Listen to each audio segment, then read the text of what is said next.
France Info, le 21h minuit de Julien Langlais.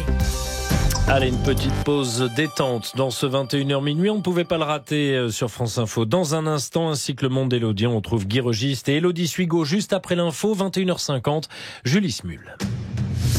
Bientôt des indemnisations pour les agriculteurs et les commerçants touchés par l'incendie de l'usine Lubrizol.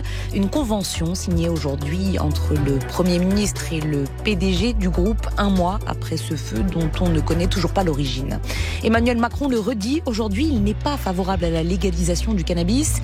Précision du président après le feu vert de l'Assemblée nationale. L'usage médical du cannabis sera testé sur 2 ans avec 3000 patients.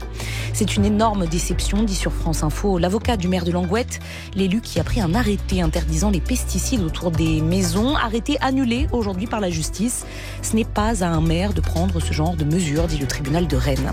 3 nouvelles arrestations en Angleterre après la découverte de ces 39 corps cette semaine à l'arrière d'un camion près de Londres. 3 personnes soupçonnées de meurtre et de trafic d'êtres humains. L'autopsie des victimes a commencé aujourd'hui. Après avoir affirmé qu'il s'agissait de ressortissants chinois, la police précise qu'elle est en train de procéder à des vérifications. 67 personnes tuées en une semaine en Éthiopie. Des manifestations dans l'état d'Oromia contre le Premier ministre, rassemblements qui ont dégénéré en affrontements ethniques. Et puis le foot, la Ligue 1, match avancé de la 11e journée. Nantes reçoit Monaco. C'est Monaco qui mène 1-0 après la reprise, après la mi-temps. France Info, et tout est plus clair.